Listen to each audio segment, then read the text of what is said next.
ಶಾಸಕರು ದೆಹಲಿ ದೌಡನ್ನು ಮಾಡಿದ್ರು. ಏನು ಸರ್ ನೋಡಿ, ಸಚಿವ ಸಂಪುಟ ವಿಸ್ತರಣೆ ಮಾಡ್ತಕ್ಕಂಥದ್ದು ಮುಖ್ಯಮಂತ್ರಿಗಳ ಪರಮಾಧಿಕಾರ. ಅದು AICC ಅಧ್ಯಕ್ಷ ಅಂತ ಸನ್ಮಾನ್ಯ ಮಲ್ಲಿಕಾರ್ಜುನ್ ಖರ್ಗೆ ಸಾಹೇಬರು, ವಿರೋಧ ಪಕ್ಷದ ನಾಯಕರಂತ ಸನ್ಮಾನ್ಯ ರಾಹುಲ್ ಗಾಂಧಿ ಅವರು, ನಮ್ಮ ರಾಜ್ಯದ ಇನ್ಚಾರ್ಜ್ ಆದಂಥ ಸನ್ಮಾನ್ಯ ರಣದೀಪ್ ಸಿಂಗ್ ಸುರ್ಜೇವಾಲಾ ಸಾಹೇಬರು, ಮತ್ತು ಅದೇ ರೀತಿಯಾಗಿ KC ವೇಣುಗೋಪಾಲ್ ಸಾಹೇಬರು ಎಲ್ಲರೂ ಕೂತ್ಕೊಂಡು ಒಂದು ತೀರ್ಮಾನ ಮಾಡಿ ಸಂಪುಟ ವಿಸ್ತರಣೆ ಮಾಡಬೇಕು ಅನ್ನುವಂಥದ್ದು ನಿರ್ಣಯ ಇನ್ನೂ ಆಗಿಲ್ಲ. ಈಗ 3ನೇ ಬಾರಿ 4ನೇ ಬಾರಿ 5ನೇ ಬಾರಿ ಗೆದ್ದಂಥ ಶಾಸಕರು ಡೆಲ್ಲಿಗೆ ಹೋಗಿ ಮನವಿ ಮಾಡಿದ್ದು ಕೂಡ ಖರೆ, ಅವ್ರ ಹಕ್ಕದು. ನಾವು ಫಸ್ಟ್ ಟೈಮು ಸೆಕೆಂಡ್ ಟೈಮ್ ಗೆದ್ದಂಥ ಶಾಸಕರು ಬೆಂಗಳೂರಿನ ಶಂಗಿರ್ಲೆ ಹೋಟೆಲ್ನಲ್ಲಿ 38-39 ಜನ ಶಾಸಕರು ಸೇರಿದ್ವಿ. ಅವತ್ತು ನಾವೇನು ತೀರ್ಮಾನ ಮಾಡಿದ್ವಿ, ಮಾನ್ಯ ಮುಖ್ಯಮಂತ್ರಿ ಸಿದ್ದರಾಮಯ್ಯ ಅವರಿಗೆ, ಉಪಮುಖ್ಯಮಂತ್ರಿ ಸನ್ಮಾನ್ಯ DK ಶಿವಕುಮಾರ್ ಸಾಹೇಬ್ರಿಗೆ ಅವ್ರ ಗಮನಕ್ಕೆ ತೊಗೊಂಬಂದು ಅವ್ರು ಹೋಗಂದ್ರೆ ಅಥವಾ ನಾವೆಲ್ಲ ಶಾಸಕರು ಕೊಡ್ಕೊಂಡು ಮತ್ತೊಂದ್ಸಲ ನಿರ್ಣಯ ತೆಗೆದುಕೊಂಡು ನಾವು ಡೆಲ್ಲಿಗೆ ಹೋಗ್ಬೇಕು ಅನ್ನೋ ಅಂತ ಚರ್ಚೆ ಮಾಡಿದ್ವಿ.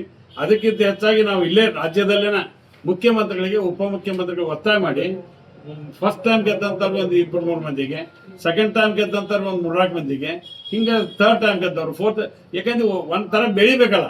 ಆ ರೀತಿಯಾಗಿ 2028 ಇಲೆಕ್ಷನ್ ನಮ್ಮ ದೃಷ್ಟಿಯೊಳಗೆ ಇಟ್ಕೊಂಡು ಮತ್ತೆ ನಾವು ಒಳ್ಳೆ ಅಧಿಕಾರಕ್ಕೆ ಬರಲಿಕ್ಕೆ ನಾವು ಏನು ಬೇಕು ಅದನ್ನು ಮಾಡಲಿಕ್ಕೆ, ಆಮೇಲೆ ಸಂಘಟನೆ ಮಾಡಲಿಕ್ಕೆ ಆಕ್ಟಿವ್ ಆಗಿ ಕೆಲಸ ಮಾಡ್ತಕ್ಕಂಥ ವ್ಯವಸ್ಥೆನ ಮಾಡಬೇಕು ಅನ್ನೋಂಥ ತೀರ್ಮಾನ ಈಗಾಗಲೇ ಹಾರ್ಟ್ಲಿ ಚರ್ಚೆ ಮಾಡಿ ಶಾಸಕರು ಯಾರ ಬಗ್ಗೆ ದೂರಿಲ್ಲ ಈದಿಲ್ಲ ಒಬ್ರಿಗೊಬ್ರು ಚರ್ಚೆ ಮಾಡಿ ಮುಖ್ಯಮಂತ್ರಿಗಳು ಉಪಮುಖ್ಯಮಂತ್ರಿಗಳು ಏನು ಹೇಳ್ತಾರೆ ಆ ಪ್ರಕಾರ ನಿರ್ಣಯ ಮಾಡ್ತೀವಿ. ಸರ್ ಚರ್ಚೆ ಆಗೈತಿ ಎಲ್ಲ ಸುಮ್ಮನೆ.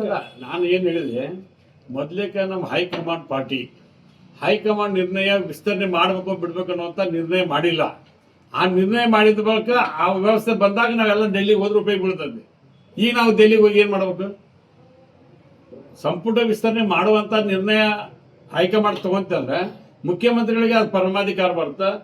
ಮುಖ್ಯಮಂತ್ರಿಗಳು ಕೂತ್ಕೊಂಡು ಏನು ತೀರ್ಮಾನ ತಗೋತಾರೆ ಅವ್ರು ಶಾಸಕರಾಗ್ತಾರೆ. ಮತ್ತು 224 ಮಂದಿ ಒಳಗೆ 34 ಮಂದಿ ಮಾತ್ರ ಮಂತ್ರಿ ಮಾಡೋಕೆ ಅವಕಾಶ ಇದೆ. ಎಲ್ಲರೂ ನಾವು ಮಂತ್ರಿ ಆಗ್ಬೇಕಾದ್ರೆ ಸಾಧ್ಯ ಇಲ್ಲ. ನಾವು ಕೊಟ್ಟರು ಅಷ್ಟೇ ಇರ್ತೀವಿ, ಕೊಡದೇ ಇದ್ರೂ ಇರ್ತೀವಿ. ಸಮರ್ಥವಾಗಿ ಒಬ್ಬ ಶಾಸಕನಿಗೆ ಹೆಂಗೆ ಕೆಲಸ ಮಾಡ್ತೀನಿ, ಸಚಿವ ಸ್ಥಾನ ಕೊಟ್ಟರು ಕೂಡ ಅದೇ ರೀತಿಯಾಗಿ ಮಾಡ್ಬೇಕು ಅನ್ನೋಂಥ ಭಾವನೆ ಒಬ್ಬ ಹೋರಾಟಗಾರನಾಗಿ ರೈತ ಕೊಟ್ಟರೆ ನಾವು ಮಾಡಲಿಕ್ಕೆ ತಯಾರಿದೆ.